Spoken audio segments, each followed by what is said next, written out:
እግዚአብሔር ለነፍስ ስለሚሰጣት ብዙ ጸጋ ሲባል ሰውነትን ወደ ብዙ መከራ እንዲገባ ያደርጋል።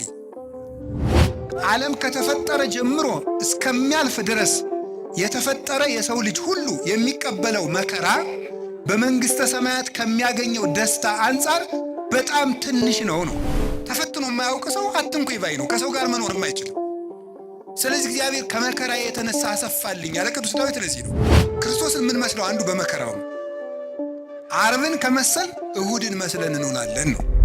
ማንም ይሰቅለን፣ የገዛ ስጋችን ይሰቅለናል፣ ዘመዶቻችን ይሰቅሉናል፣ ዓለም ትሰቅለናለች፣ ጋኔን ይሰቅለናል፣ ጥቅማቸው የተነካባቸው ሰዎች ይሰቅሉናል።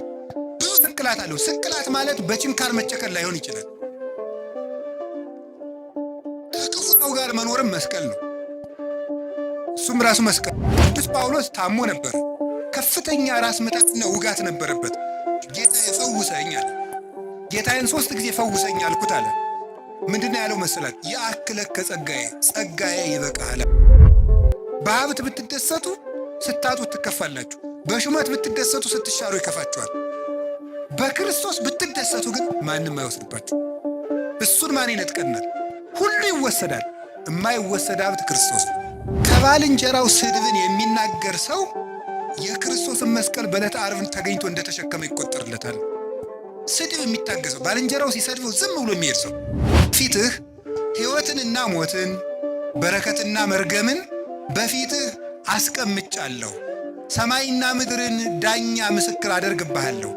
ሞትን ትተህ ሕይወትን፣ መርገምን ትተህ በረከትን ምረጥ። የመረጥክ እንደሆነ አንተም ዘርህም በሕይወት ትኖራለህ። ወዳጆቻችሁን ውደዱ ብሎ ቢያዘን ወዳጆቻችንን ጠልተን እንዲያው ምን ይበጀን ይሆን? አባ ቤት እንዲያው ጸልዩልኝ፣ ምን ብዬ ጸልይልህ? እንዲያው ቢናገሯት መሬት የሆነች እሺ፣ ምንም በቃ እንዲያው ጥበበኛ የሆነች እሺ፣ ሰርታ የማትታክት እሺ፣ ያዘዟትን ምሰራ እሺ፣ አንድ ነገር የማትቀየም እሺ፣ ንግግሯ ለስላሳ እሺ፣ መልኳ የቀረሽ የማትባል ሚስት ስጠኝ ብለው ይጸልዩልኝ። እንዴ እንደዚህ ያሉ ሰዎች ቢኖሩ እኛ ስንመነኩስ ነበር አሉት አሉ። እንደዚያ ስላችሁ ጊዜ ግን እኛ ሴት ጠፍቶን የመነኮስን ማለት አይደለም። እሺ እንደው እናንተ እኮ ክፎች ናችሁ። እንደው እንደ ቸርነት አድነን በደላችንን አትቅበር።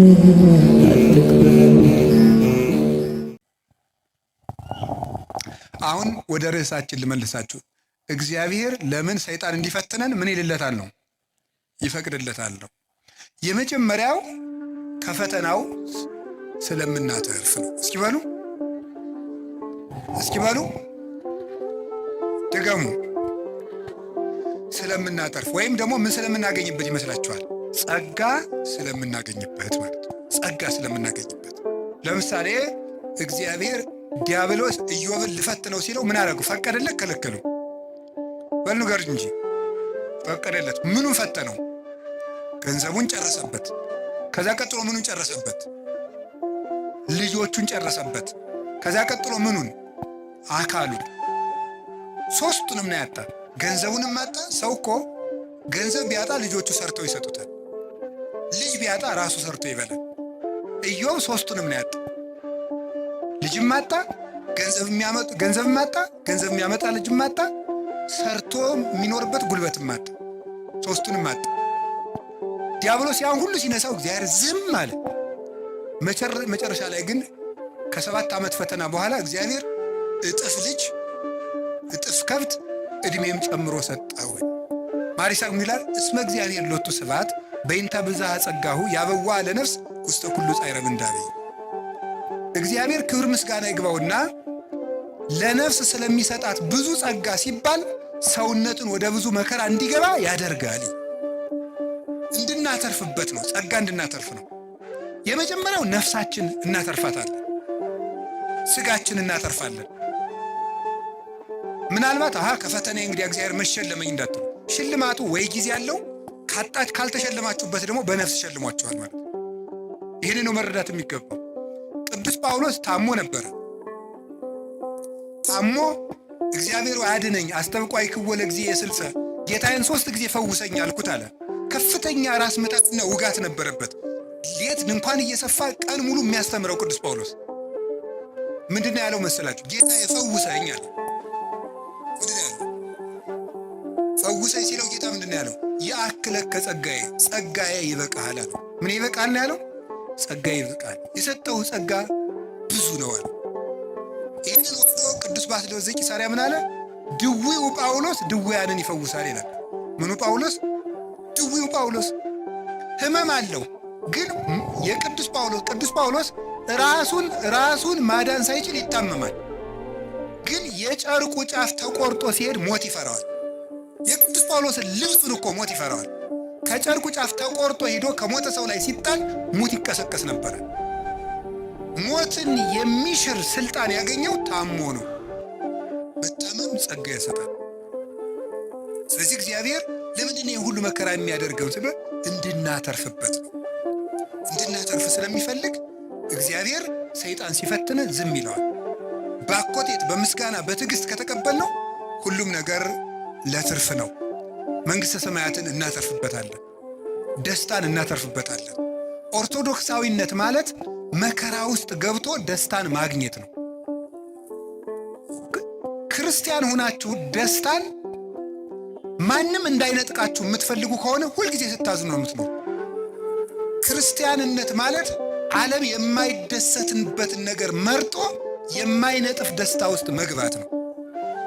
ያ የማይነጥፍ ደስታ ክርስቶስ ነው። እንዲህ አላቸው ሐዋርያትን፣ ወለፍስሐክሙ ያልወዘ ያይደክሙ፣ ደስታችሁን የሚወስድባችሁ የለም አላቸው። ደስታችሁን የሚወስድባችሁ የለም አላቸው። ከዛ ዓይናቸው እንደሆነ አውጥተዋቸዋል፣ እጃቸውን ቆርጠዋቸዋል፣ ገርፈዋቸዋል፣ ከምኵራብ አውጥተዋቸዋል፣ የፈላ እሳት ውስጥ ጥለዋቸዋል፣ ወርውረዋቸዋል፣ ደብድበዋቸዋል፣ ከበሬ ጅራት ቋጥረው ጎትተዋቸዋል። እንደዚያ ከሆነ ደስታችሁን የሚወስድባችሁ የለም የሚላቸው ለምንድን ነው? ደስታቸው ማን ስለነበረ ነው? እኔን የሚወስድባችሁ የለም ነው። በልብስ ልደሰት ብትል ልብስን ወይ ሰዎች ይወስዱታል፣ ወይም የተሻለ ልብስ አሰፍተው የሚመጡ ሰዎች ያስቀኑና በአንተ ልብስ መደሰት ታቆማለህ።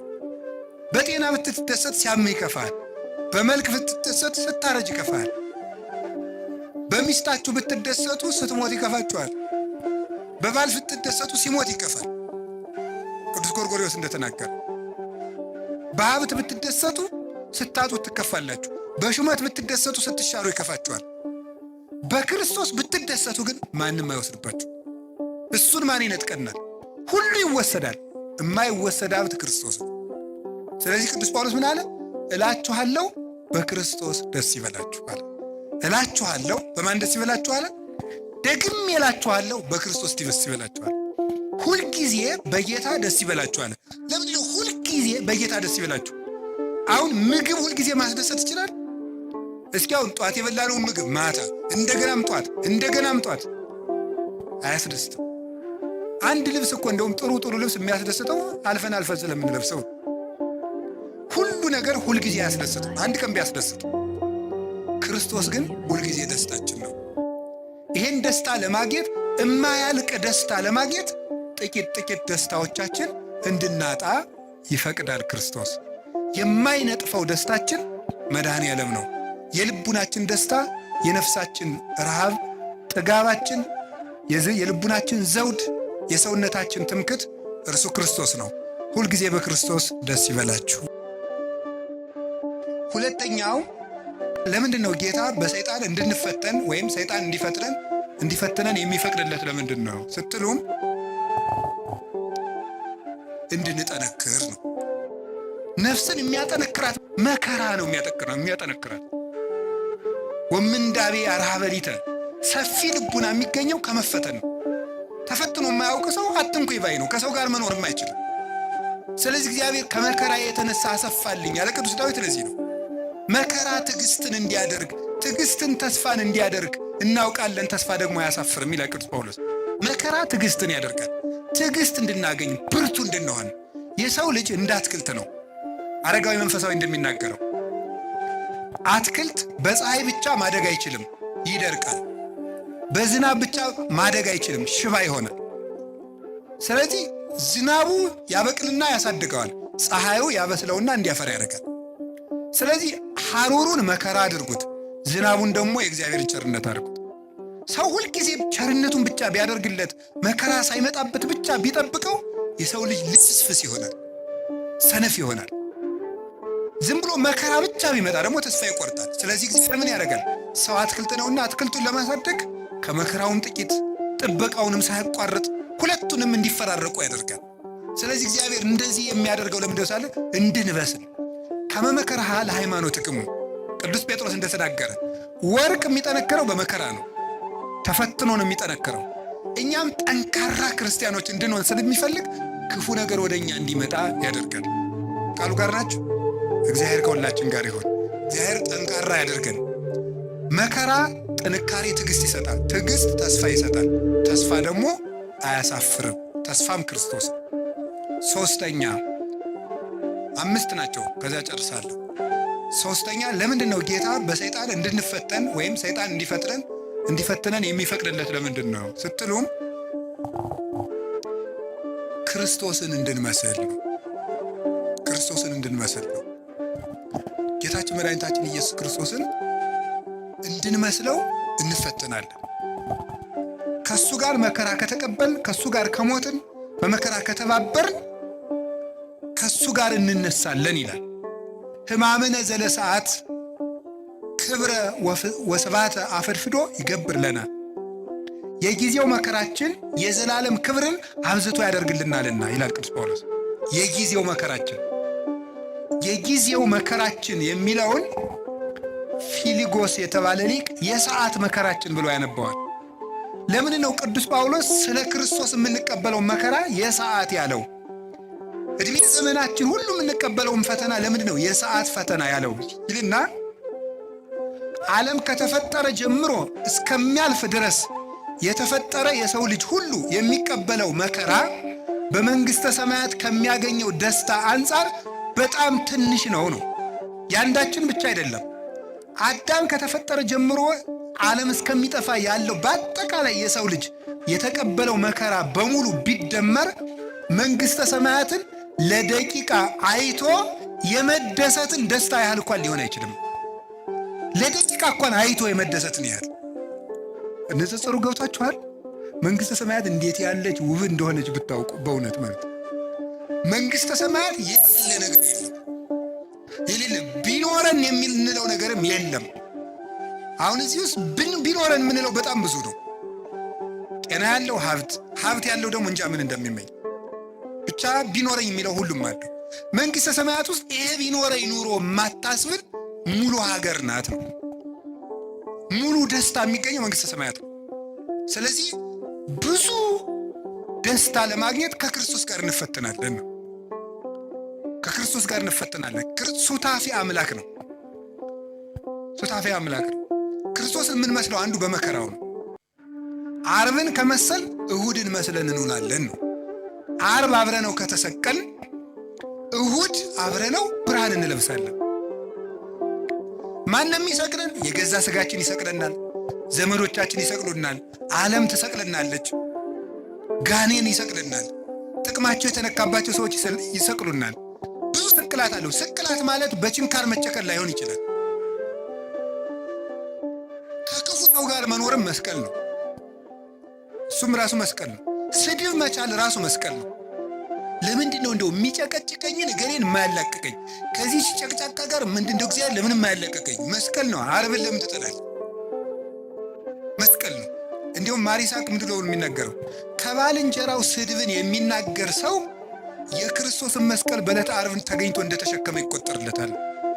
ስድብ የሚታገሰው ባልንጀራው ሲሰድበው ዝም ብሎ የሚሄድ ሰው እንግዲህ ክርስቶስ ክንድ ሙሉ ችንካር ከታገሰ የወንድምህን የሚጠሉትን አይሁድ ችንካር ከታገሰ የወዳጅህን ስድብ እንዴት አትታገስም?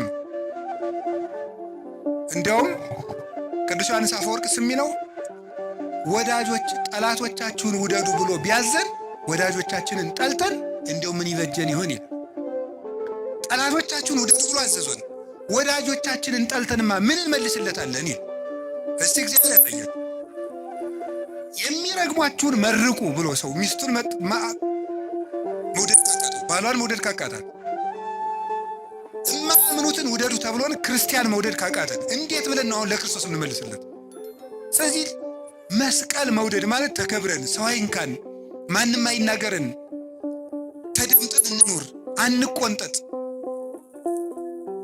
እንዴት አንድ ባይታው ያሉን የተባለው አባ ቤት እንደው ጸልዩልኝ፣ ምን ብዬ ልጸልይልህ? እንደው ቢናገሯት መሬት የሆነች እሺ፣ ምንም በቃ እንደው ጥበበኛ የሆነች እሺ፣ ሰርታ የማትታክት እሺ፣ ያዘዟትን የምትሰራ እሺ፣ አንድ ነገር የማትቀየም እሺ፣ ንግግሯ ለስላሳ እሺ፣ መልኳ የቀረሽ የማትባል ሚስት ስጠኝ ብለው ይጸልዩልኝ። እንዴ እንደዚህ ያሉ ሰዎች ቢኖሩ እኛ ስንመነኩስ ነበር አሉት አሉ።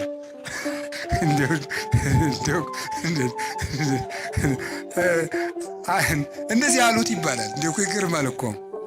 እንደዚያ ስላችሁ ጊዜ ግን እኛ ሴት ጠፍቶን የመነኮስን ማለት አይደለም። እሺ እንደው እናንተ እኮ ክፎች ናችሁ። እንደው እንደዚያ እንዳትወስዱት ደግሞ ማለት ነው። እንደዚያ ሳይሆን ምን ማለት የመሰላችሁ ይውላችሁ በቃ እንደው ምድር የሆነ እንደው ትንፍስ ማይል እንደ የተደላደለ ሰው ስጠኝ መድኃኒዓለም ይላል። ተው እንጂ እንደዚያ ያለ ሰው የሚገኘው ገነት ስትገባ ነው። የለም እንደዚህ ያለ ሰው ወጥቶ ነው። አውቀን መግባት አለብን። በተኩላ መካከል እልካችኋለሁ ነው ያለ። በምን መካከል ነው? ይገርማችኋል እኮ በበግ መካከል እልካችኋለሁ እኮ አይደለም፣ በተኩላ መካከል ትኖራላችሁ ነው ያለ። አሰሪ ተኩላ ሊሆን ይችላል፣ ሚስት ተኩላ፣ ባል ተኩላ፣ ተኩላ ልጅም ሊኖረን ይችላል፣ ተኩላ ቄስም ሊኖር ይችላል፣ መነኩሴም አባም ይኖራል። በእነዚህ መካከል እንዲሁ መድኃኒዓለም አቤት እንዲሁ ቢላችሁ ራሱ የምትሉት እነዚህን ክፉ ቄሶች እንዲሁ ምጥጥ ብታደርጋቸው አያደርግም። በተኩላ መካከል ኑር ብለዋል። ኑር በምን መሃል ነው? በተኩላ መሃል ነው የምንኖረው። እንዲሁ ጌታ ሆይ ቸር አባት ስጠን፣ እነዚህን ክፎች አጥፍተን። አያጠፋም። እስከ ዓለም ፍጻሜ መናፍቅም አይጠፋም፣ ሌባም አይጠፋም፣ ሙዳይ ምጽዋት ገልባጭም አይጠፋም፣ ጉቦኛም አይጠፋም፣ ወንበዴም አይጠፋም፣ ዘረኛም አይጠፋም። ተኩላም አለ፣ በግም አለ ክርስቶስ እስኪመጣ ድረስ። ይህንን አውቃችሁ ዓርብ አብረነው መዋል፣ እሑድ አብረነው ትንሣኤውን ማክበር። ዓርብ አብረነው እንቀበራለን በሉ፣ እሑድ አብረነው እንነሳለን። እስቲ ዓርብን ተወዷታላችሁ? ስቅለትን ተወዷታላችሁ? በጣም ጥሩ። ዓርብን ከወደዳችሁት ከጎረቤትም ከልጅም ከቤተሰብም ከዚህ ዓለም ሲስተምም ከባለስልጣንም ከምን የሚቀበለው መከራ ሁሉ ዓርብን መሳተፍ ስላለብን።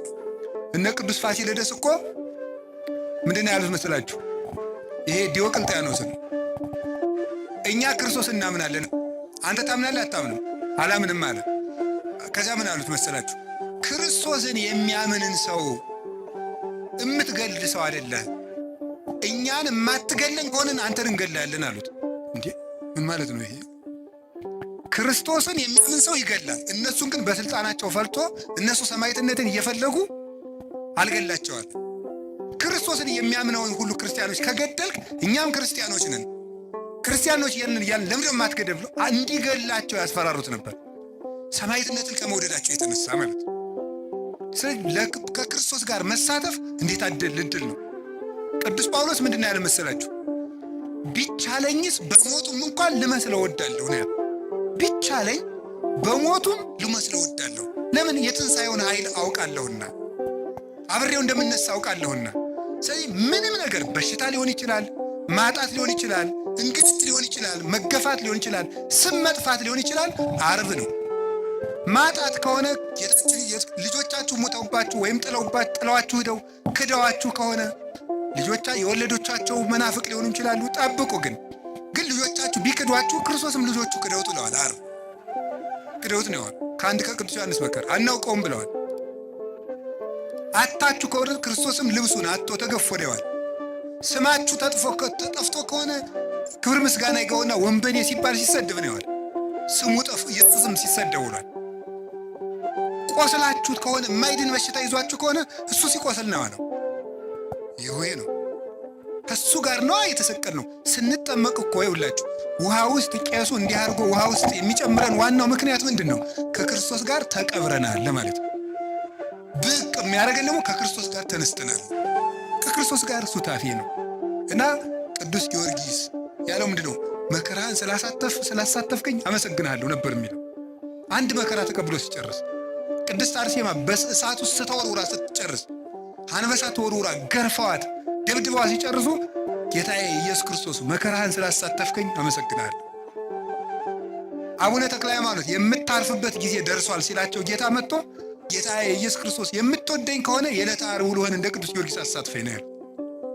ይህንን ተሳትፍ ሱታፌ ይፈልጉታል።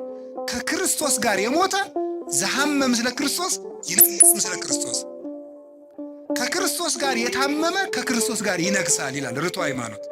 ይህንን ለማድረግ ነው ጌታ መከራ እንድንቀበል ያደርገን። መከራውን አሳትፎ ትዕግስቱን አድሎ ትንሣኤውንም ያድለን መድኃኔዓለም። አራተኛ ነው ሶስተኛ ነው?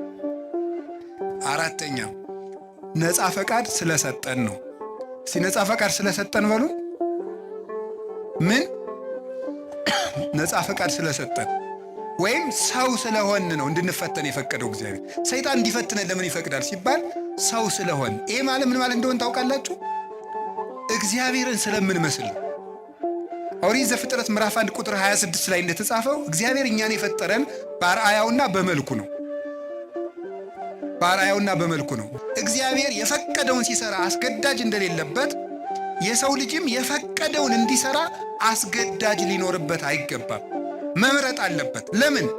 እግዚአብሔርን መምሰል የሚችል መምሰል የተሰጠው ምርጫ ያለው ውድ ፍጡር ነው። ትልቅ ፍጡር ነው። አንዱ ትልቅነታችን መምረጥ መቻላችን ነው። መምረጥ ካልቻልን እንስሳ ነን ማለት ነው። አውሬ ነን፣ ድንጋይ ነን ማለት ነው፣ ወይም እንጨት ነን። ሰው ምርጫ ያለው ትልቅ ፍጡር ነው።